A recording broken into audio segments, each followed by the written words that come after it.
আমাদের রমজান সম্পর্কে রমজান সম্পর্কে একটু জানা, রমজান সম্পর্কে কি একটু জানা, কিভাবে রোজাটা রাখতে হয়, কিভাবে রোজাটা ছাড়তে হয়, কি কি করলাম। আমরা অনেকেই আছি, অনেকে, আপনারা তো এইভাবে ফেস করেন না, আমরা ফেস করি, কত ফেস করি। মানে রোজা কি কি কারণে ভঙ্গ হয় অনেক মুসলমান জানে না, একটা তো না।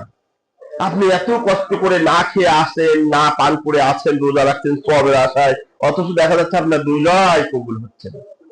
তাহলে রোজা বিধিবিধান এই বিষয় সম্পর্কে একটু জানতে হবে, বেসিক যে বিষয়গুলো। আপনার এত মুক্তি হওয়ার জন্য এত ডিটেল জানার দরকার নেই, কিন্তু বেসিক মূল পয়েন্ট গুলো আপনি আলেমের কাছে আসুন, হুজুরের কাছে আসুন, ইউটিউবে দেখুন, ঠিক আছে? রোজা সম্পর্কে, রোজার ফজিলত, রোজা যে রাখবেন, আমরা মানুষেরা তো একটা লাভ ছাড়া, ফায়দা ছাড়া একটা কাজ আগে বাড়াই না, একটা পাও আগে বাড়াই না, ঠিক কিনা? তো আমরা যে রোজা রাখবো, দেখি রোজার ব্যাপারে কি লাভ আল্লাহ বলেছেন, নবী কি বলেছেন, এটাও জানতে হবে।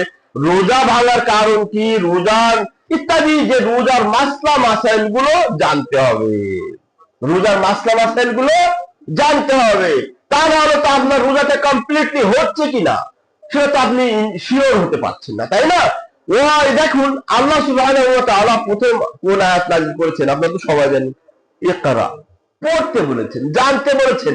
অথচ আমরা সবচেয়ে আনপড়, আমরা হলো সবচেয়ে অজ্ঞ, তাই না? আল্লাহ আমাদেরকে পড়তে বলেছেন, জানতে বলেছেন, শিখতে বলেছেন, আর মুসলমান জাতি পৃথিবীতে সবচেয়ে অজ্ঞ, সবচেয়ে মানে মূর্খর ভিতরে আমরা সমাজে পার্সেন্টেজ বেশি। তাহলে দ্বিতীয় পরিস্থিতি হলো, আপনার রোজা সংক্রান্ত যে ফরজিয়াত, রোজার কিছু ফরজ আছে, ওয়াজিব আছে, মুস্তাহাব আছে, কত রোজা ভঙ্গের কারণ আছে, কি কি, মানে একের একটা বলি। একজন একটা ইনসুলিন নিয়ে আমাকে এসে বলছে আমি তো রোজা ভেঙে ফেলছি, কি করবো? আর আমি একটু আগে আসতে পারলেন না আপনি? আপনি ইনসুলিন নিয়ে, যে ইনসুলিন বুঝেন তো কত রকম, এই যে নিয়ে এসে বলছে যে সাহেব রোজা ভেঙে ফেলেছি, তো এটা নিয়ে আমার এখন আসছেন কেন, দিলাম একটু ধমক। ইনসুলিন নিলে তো রোজা ভঙ্গ হয় না, আপনি এখন আসছেন কেন? ওই নেওয়ার আগে তো আপনি এক আলেমের কাছে সংলাপন্ন হতে পারতেন। এরকম অনেক কিছু আছে এই বর্তমান অত্যাধুনিক আধুনিক যুগে, অনেক কিছু আছে যেগুলো নিলে রোজা ভাঙে না, আবার অনেক কিছু আছে যেগুলো দেখলে ভেঙে যায়, তাই না? এটা একটা, তাহলে এটা একটা প্রস্তুতির ভিতরে। 3 নাম্বার, রোজা কেউ ছাড়তে পারবেন না। রোজা যারা ফরজ, যাদের উপরে ফরজ হয়েছে, অসুস্থ না, সুস্থ আছেন, মুসলমানের বাচ্চা, মুসলমান আছেন, সে রোজা ছাড়বেন না, তাহলে চরম কাবিরা গুনাহ। এ ব্যাপারে আল্লাহ সুবহানাহু ওয়া তাআলা কি বলেছেন? ইয়া আইয়ুহাল্লাযীনা আমানু কুতিবা আলাইকুমুস সিয়াম কামা কুতিবা আলাল্লাযীনা মিন ক্বাবলিকুম লাআল্লাকুম তাত্তাকুন। আল্লাহ সুবহানাহু ওয়া তাআলা কি বলেছেন? হে ঈমানদারগণ, কুতিবা আলাইকুমুস সিয়াম, রমজান মাস আসলে তোমাদের উপরে রোজাকে ফরজ করা হয়েছে। তাহলে রোজা রাখার হুকুম কি হয়ে গেল? কাদের জন্য? যারা বালেগ, প্রাপ্ত বয়স্ক হয়েছে, অ্যাডাল্ট, ম্যাচিউরড হয়েছে, তাদের জন্য। সুস্থ আছেন এমন ব্যক্তি, নারী পুরুষের জন্য। আর এই যে রোজাটা কষ্টের কাজ, না খেয়ে থাকা, না পান করে থাকা, আমাদের মধ্যে আমরা শ্রেষ্ঠ জাতি, শ্রেষ্ঠ উম্মত, আমাদের উপরে ঝামেলার বিধানটা দিয়েছেন। আল্লাহ বলছেন, না রে, শোন উম্মতেরা, শোন বান্দা বান্দীরা, শোন নবীর উম্মত, শোন, কামা কুতিবা আলাল্লাযীনা মিন ক্বাবলিকুম, ওই পূর্বের জাতি যারা ছিল না, তাদের উপরে রোজাটা কি ছিল?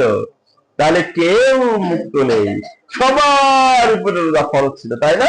হয়তো নিয়ম নীতি ভিন্নতা ছিল, কিন্তু এই যে আল্লাহ সুবহানাহু ওয়া তাআলা আমাদের উপরে রোজাকে ফরজ করলেন, লক্ষ্য উদ্দেশ্য কি? আল্লাহ বলছেন লাআল্লাকুম তাত্তাকুন, যাতে করে রোজা সাধনের মাধ্যমে, সিয়াম সাধনের মাধ্যমে তোমরা কি পরেজগার হতে পারো, মুত্তাকি হতে পারো। মুত্তাকি হলেই আল্লাহ সুবহানাহু ওয়া তাআলা বলেছেন উইদ্দাত লিল মুত্তাকিন, বলছে জান্নাত মুত্তাকিদের জন্য রেডি রেখেছেন, তাই না? জান্নাত কাদের জন্য? আর সিয়াম আপনাকে মুত্তাকি বানাচ্ছে, আর মুত্তাকিদের জন্য আল্লাহ কি রেখেছেন? জান্নাত রেখেছেন। সিয়াম কিভাবে মানুষকে মুত্তাকি করে জানেন তো?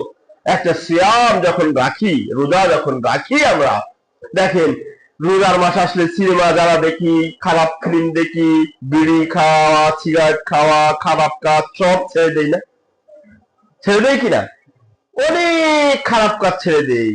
এটাই তো আপনাকে মুত্তাকি বানাচ্ছে। মুত্তাকির কাজ কি? মুত্তাকির বৈশিষ্ট্য কি? যে খারাপ কাজ ছেড়ে দেবে, ভালো কাজ করবে। আমরা মাশাআল্লাহ 5 ওয়াক্ত সালাত জামাতে পড়ার চেষ্টা করি। রমজান আসলে সুদ ঘুষ, কেউ কেউ টেবিলে টাচ করে, টেবিলের ডয়ারে নেয়, কিছুটা ভালো হয় আর কি, নাকি?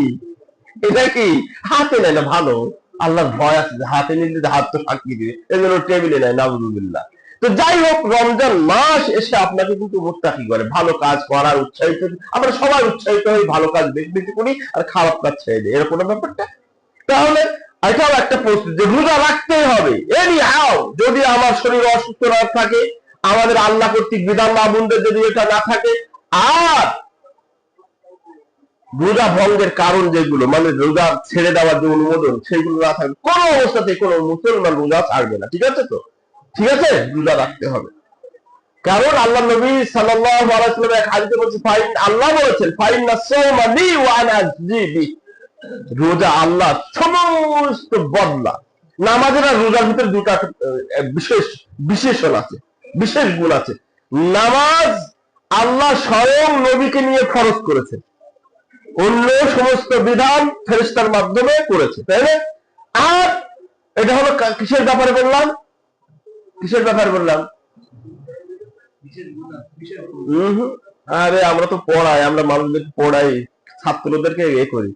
নামাজ এবং রোজার ভিতরে দুইটা বিশেষ গুণ আছে। প্রথম বললাম নামাজের কথা। কিসব বললাম? নামাজ ফরজ হয়েছে, আল্লাহ নবীকে নিয়ে, নিজের কাছে নিয়ে নামাজকে ফরজ করেছেন। আর অন্যান্য বিধান সবগুলো ফেরেশতার মাধ্যমে করেছেন, জিবরিলের মাধ্যমে। এটা 1 নাম্বার বৈশিষ্ট্য। কিসের বৈশিষ্ট্য? নামাজের বৈশিষ্ট্য। রোজার বৈশিষ্ট্য কি? অন্যান্য সমস্ত প্রতিদান, যাজা, পুরস্কার, রিওয়ার্ড আল্লাহ বলছেন ওর পুরস্কার দিয়ে দেয়, ওর পুরস্কার এটা। কিন্তু রোজার ব্যাপারে আল্লাহ কি বলেছেন? আমি নিজে দেব। রোজার ব্যাপারে বলেছেন, ফাইন্নাহু লি ওয়া আনা আজজি বি, এটা আমার বিশেষ বিশেষ ইবাদত, এর পুরস্কার আমি নিজে বিশেষ ভাবে দেব। বুঝতে পেরেছেন? এই দুইটা বিশেষ। তো যাই হোক, তাহলে রোজা ছাড়া যাবে না।